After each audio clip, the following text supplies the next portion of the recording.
Hello everyone. इस video में हम देखेंगे कि ग्रहण कैसे होता है और संक्रांति क्या है और उसके बाद पृथ्वी को जो ताप कटिबंध में बांटा गया है वो क्या है। तो चलिए शुरू करते हैं। सबसे पहले देखते हैं ग्रहण कैसे होता है। इससे पहले कुछ बेसिक पॉइंट को देखते हैं। रोटेशन को क्या है? रोटेशन घूर्णन गति। पृथ्वी अपने अक्ष पे हमेशा घूमते रहती है, अपने अक्ष पे हमेशा पश्चिम से पूर्व की ओर घूमते रहती है। इसे घूर्णन गति कहा जाता है, पृथ्वी का घूर्णन गति। और इसे दैनिक गति भी कहा जाता है क्योंकि ये एक दिन में अपने अक्ष पे एक चक्कर घूम जाती है। पृथ्वी पश्चिम से पूर्व की ओर घूमती है। पृथ्वी पश्चिम से पूर्व की ओर, यानी कि पूरब वाला जो भाग है वो सूर्य के सामने पहले आएगा और पश्चिम वाले जो भाग है वो सूर्य के सामने बाद में आएगा। इसीलिए पूर्व में सूर्योदय पहले होता है और पश्चिम में सूर्योदय बाद में होता है। और सूर्योदय पूर्व में दिखाई देता है और सूर्यास्त पश्चिम में दिखाई देता है। जैसे इंडिया का असम है, असम में गुजरात के मुकाबले लगभग 2 घंटा पहले सूर्योदय हो जाता है क्योंकि असम जो है और अरुणाचल प्रदेश जो है ये सब पूर्व में है और गुजरात पश्चिम में है। उसके बाद एक गति है परिक्रमण या परिभ्रमण, जिसे रिवोल्यूशन भी कहा जाता है। तो ये सूर्य जो है उसके चारों ओर परिक्रमा जो पृथ्वी करती है उसे परिक्रमण गति कहा जाता है। इस सूर्य के चारों ओर पृथ्वी परिक्रमा करती है जिसे परिक्रमण या परिभ्रमण गति कहा जाता है। और ये एक साल में एक बार पृथ्वी जो है सूर्य के चक्कर लगा लेती है। इसे वार्षिक गति भी कहा जाता है, एक वर्ष में एक चक्कर लगाने के कारण। और इसी में एक है उपसौर और अपसौर। वो क्या है वो भी देख लेते हैं। ये बीच में सन है और इसके चारों तरफ पृथ्वी परिक्रमा कर रही है। तो परिक्रमा करने के दरमियान होता है कि ये जो पथ है परिक्रमा करने का, पृथ्वी का जो पथ है सूर्य के चारों तरफ, ये गोल न होकर वलयाकार है। यानी एक ऐसा सिचुएशन बनता है जब सूर्य और पृथ्वी के बीच की दूरी सबसे कम हो जाती है, यानी दोनों एक दूसरे के नज़दीक हो जाते हैं। और एक ऐसी स्थिति भी होता है जब दोनों एक दूसरे से सबसे दूरी पे हो जाते हैं। वैसे सूर्य और पृथ्वी के बीच के जो एवरेज दूरी है वो 15 करोड़ किलोमीटर है। लेकिन जब एक दूसरे से नज़दीक हो जाते हैं तो 14.7 करोड़ किलोमीटर रह जाता है और इसे उपसौर कहा जाता है। यानी पृथ्वी और सूर्य के बीच के सबसे कम दूरी होने पे उपसौर कहा जाता है। और जब पृथ्वी और सूर्य के बीच की दूरी अधिकतम होती है तो उसे अपसौर कहा जाता है। उपसौर यानी पेरिहेलियन, अपसौर, अफेलियन। तो उपसौर होता है यानी सबसे नज़दीक में होता है 3 जनवरी को। सूर्य और पृथ्वी एक दूसरे से सबसे नज़दीक में होते हैं 3 जनवरी को, यानी उत्तरी गोलार्ध में शीत ऋतु होता है, ठंडा का मौसम होता है। उस समय पृथ्वी और सूर्य एक दूसरे के नज़दीक आ जाते हैं, उपसौर होता है। और 4 जुलाई को अपसौर होता है, एक दूसरे से दूर चले जाते हैं। उस समय दूरी होता है 15.21 करोड़ किलोमीटर। ये 4 जुलाई उत्तरी गोलार्ध में गर्म मौसम होता है, गर्मी का मौसम होता है। अब इसके बाद देखते हैं कि इक्लिप्स क्या है, ग्रहण क्या है। ग्रहण तो अभी हमने देखा कि सूर्य के चारों तरफ पृथ्वी चक्कर लगाती है, परिक्रमा करती है। ये अगर ये अर्थ है और अर्थ के चारों तरफ मून परिक्रमा करता है, यानी चंद्रमा। ये चारों तरफ घूमते हुए जब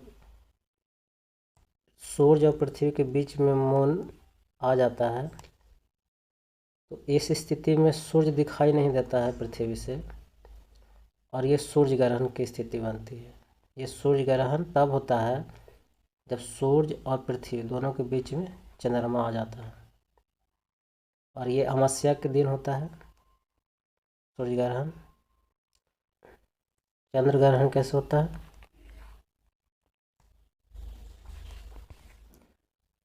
चंद्र ग्रहण की स्थिति तब बनता है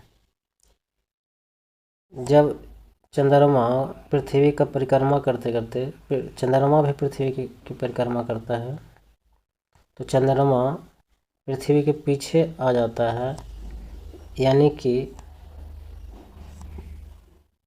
सूर्य और चंद्रमा के बीच में पृथ्वी आ जाती, तब चंद्र ग्रहण होता है। ये कैसे होता है?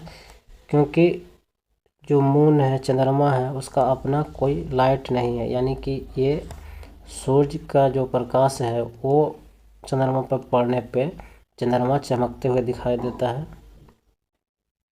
और जब बीच में पृथ्वी आ जाती है तो सूर्य का जो प्रकाश है वो चंद्रमा पर नहीं पड़ती है, और इसीलिए चंद्रमा चमकते हुए नहीं दिखाई देता है, और ये चंद्र ग्रहण की स्थिति होती है। यानी बीच में पृथ्वी आ जाती है सूर्य और चंद्रमा के, तो सूर्य के जो प्रकाश है चंद्रमा पर नहीं पड़ती है, तब चंद्र ग्रहण की स्थिति बनती है, और ये हमेशा पूर्णिमा के दिन होता है। अब है कि ये हमेशा क्यों नहीं होता है, मतलब चंद्र ग्रहण बार बार क्यों नहीं होता है? तो इसका आंसर है कि जो पृथ्वी का कक्षा तल है, यानी सूर्य के चारों तरफ घूमने वाला जो कक्षा है जो पृथ्वी का, और जो चंद्रमा का जो कक्षा स्थल है, वो दोनों समान न होकर 5 डिग्री का अंतर है। इसीलिए साल में 3 बार ही ऐसा सिचुएशन बनता है जिसमें चंद्र ग्रहण लगता है। तो सोलर इक्लिप्स यानी सूर्य ग्रहण, सूर्य ग्रहण कब होता है? जब सूर्य और पृथ्वी दोनों के बीच में चंद्रमा आ जाता है। और मून इक्लिप्स, चंद्र ग्रहण तब होता है जब सूर्य और चंद्रमा के बीच में पृथ्वी आ जाती है। उसके बाद संक्रांति सूर्य के उत्तरायण और दक्षिणायन की सीमा है। यानी सूर्य मान लें अगर यहाँ है तो सूर्य की किरणें 23.5 डिग्री उत्तरी अक्षांश और 23.5 डिग्री दक्षिणी अक्षांश, यही 2 सीमा है जिस पे सूर्य की किरणें सीधे पड़ती है, बाकी इससे ऊपर सूर्य की किरणें सीधे नहीं पड़ती है। तो ऐसा कैसे होता है? जैसे होता ये है कि 21 मार्च को सूर्य की किरणें विषुवत रेखा पर लंबवत सीधे पड़ती है। उसके बाद 21 मार्च के बाद 3 महीना ऊपर की तरफ, उत्तर की तरफ बढ़ते रहता है। अब मार्च के बाद अप्रैल, मई, जून, 21 जून को सूर्य जो है कर्क रेखा पे सीधे चमकता है, जिसे कर्क संक्रांति कहा जाता है। फिर इसके बाद फिर दक्षिण की तरफ आने लगता है 3 महीना फिर, तो जून के बाद जुलाई, अगस्त, सितंबर, फिर 23 सितंबर को सूर्य की किरणें विषुवत रेखा पे फिर लंबवत पड़ती है।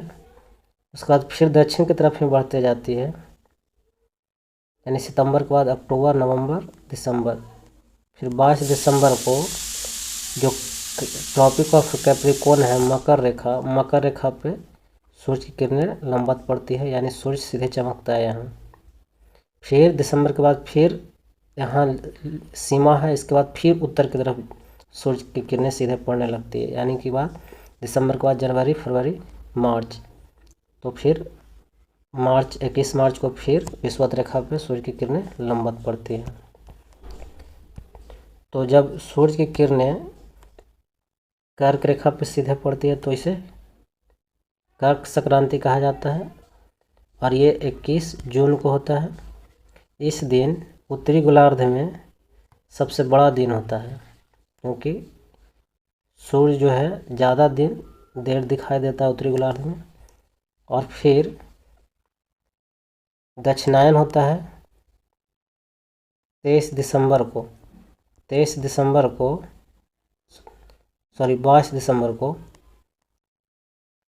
दिसंबर को सूर्य जो है मकर रेखा पर सीधे चमकता है। और इस दिन दक्षिणी गोलार्ध में बड़ा दिन होता है और उत्तरी गोलार्ध में सबसे छोटा दिन होता है। और 2 दिन विषुवत रेखा है, 2 साल में 2 बार ऐसा आता है, 21 मार्च और 23 सितंबर। ये 2 दिन ऐसा आता है जब 2 दिन विषुवत रेखा पे सूर्य सीधे चमकता है और इस स्थिति को विषुव कहा जाता है, यानी पूरे पृथ्वी पर दिन रात बराबर होता है। अब है कि 6 महीना सूर्य दक्षिण की तरफ रहता है। अगर हम देखें,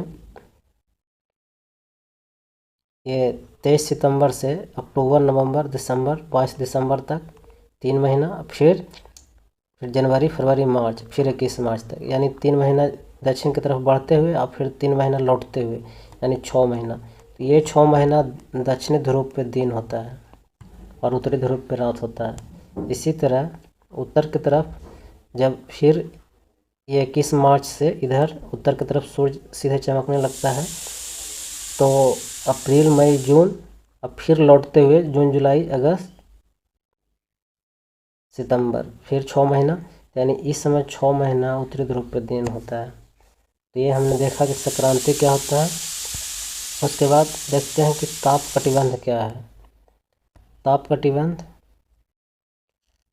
तो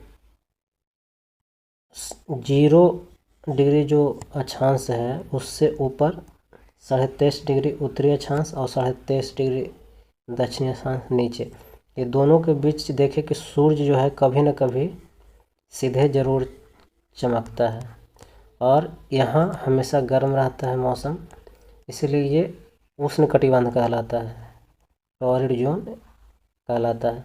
उसके बाद 23.5 डिग्री नॉर्थ से 23.5 डिग्री नॉर्थ और 23.5 डिग्री साउथ से 23.5 डिग्री साउथ, ये दोनों के बीच में सूर्य जो है तिरछे चमकता है और यहाँ कभी ठंडा कभी गर्म मौसम रहता है, इसलिए शीतोष्ण कटिबंध ये है। टेम्परेट जोन, शीतोष्ण, शीत प्लस उष्ण, ये दोनों जो है शीतोष्ण कटिबंध। उसके बाद 66.5 डिग्री नॉर्थ से नॉर्थ पोल तक और 66.5 डिग्री साउथ से साउथ पोल तक, ये जो है शीत कटिबंध कहलाता है, यानी कि हमेशा बर्फ जमा हुआ रहता है, फ्रीजिड जोन कहलाता है। बस ये इसका बेसिक था। Thank you.